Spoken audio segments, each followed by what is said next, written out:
Assalamualaikum warahmatullahi wabarakatuh. Perkenalkan, nama saya Angga Ramadan. Di sini saya akan mempresentasikan perihal etika profesi, yang dimana saya mengambil judul yaitu jejak digital sebagai pembentuk reputasi profesional.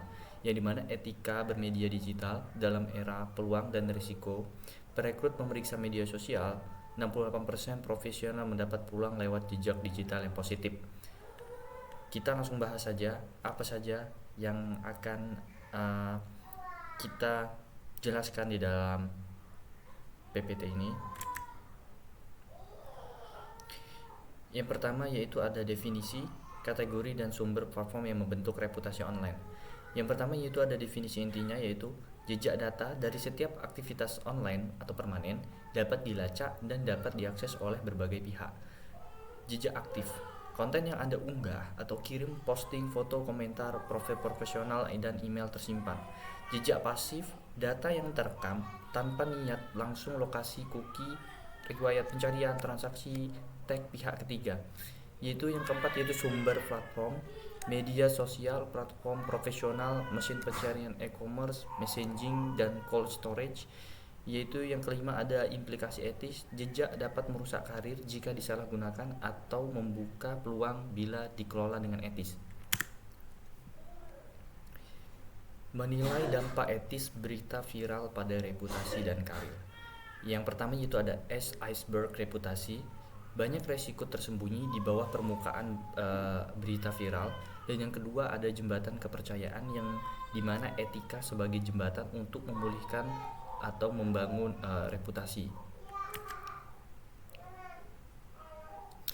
Jejak digital. Dampak nyata jejak digital pada peluang kerja, keamanan, dan reputasi.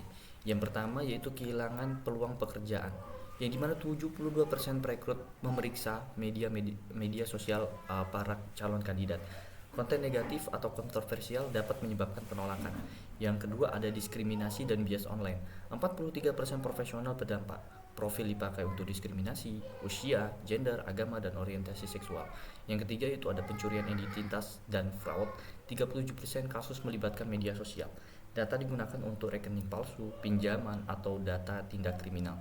Yang keempat yaitu cyberbullying, yang harassment 59% mengarah ke remaja dan 31% mengarah ke dewasa. Komentar jahat dan ancaman merusak kesehatan mental dan reputasi. Yang kelima yaitu manipulasi dan propaganda. 68% pengguna tidak menyadari penggunaan data. Data dipakai untuk targeting iklan, politisi, dan persuasi komersial.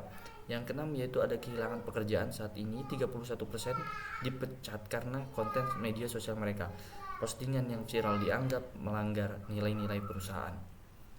Yang ketujuh ada insight konten pribadi atau permanency dan konteks waktu. Pesta atau postingan lama tetap berbahaya karena arsip dan interpretasinya.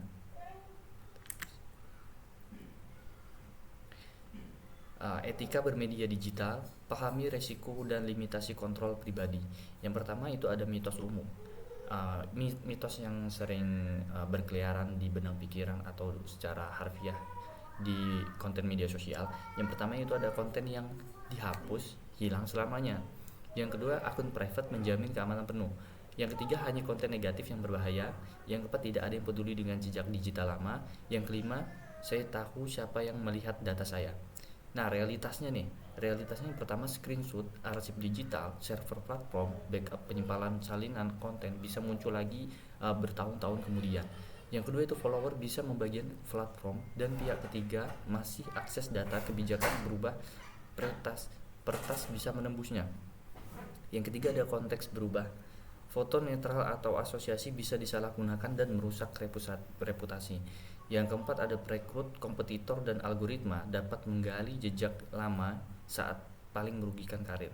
Yang kelima itu ada platform data broker, pemerintah, dan pertas dapat mengakses data Anda dan kontrol Anda yang dapat dibatasi. Tinjauan kasus nyata tentang risiko dan peluang jejak online, yaitu ada kasus yang pertama, tweet lama viral merusak karir. Ada di tahun 2015 tweet sarkastis ditemukan. 2023 ada 50.000 retweet promosi dibatalkan, resign setelah 6 bulan. Yang kedua yaitu ada pelajaran dari kasus ini, konten lama tidak hilang, standar berubah, sosial berubah, perusahaan lindungi brand. Yang kedua yaitu ada kasus postingan konsisten sejak 2018 sampai 2024 dengan 500.000 follower, tawaran gaji 3 kali, startup didanai. Yang kedua itu jejak digital positif, jadi portofolio konsisten dan authenticity penting. Yang ketiga itu kasus pemulihan reputasi setelah skandal. Misal 2020 skandal hilangkan 60% pelanggan, 2020 mulai perbaikan, 2024 reputasi mulai pulih sebagian. Transparansi, informasi nyata dan audit independen, pemulihan butuh sampai 2 sampai 3 tahun. Ringkasan batik, kelola jejak digital, audit rutin, konten positif, respon transparan dan saat kritis. Panduan etis praktik untuk bermedia digital setiap hari. Yang pertama itu verifikasi sebelum berbagi. Pastikan kebenaran, baca penuh, cross check minimal 2 kali sumber, periksa tanggal dan sumber asli. Yang kedua yaitu pertimbangan konteks dan audiens. Nilai bagaimana konten diterima. Tambahkan konteks jika berpotensi ambigu. Yang ketiga itu hormati privasi orang lain. Minta izin sebelum share foto atau data. Jangan tag tanpa alasan, hargai permintaan penghapusan. Yang keempat itu hindari misinformasi dan disinformasi. Jangan sebarkan hoax, manipulasi media, atau kutipan di luar konteks, koreksi jika salah. Yang kelima itu bertanggung jawab atas konten yang Anda share. Akui pemilikan dan dampak konten. Tanggapi kritik dengan matang dan transparan. Transparansi tentang bias dan kepentingan. Ungkap konflik kepentingan, sponsorship, dan perspektif yang mempengaruhi konten.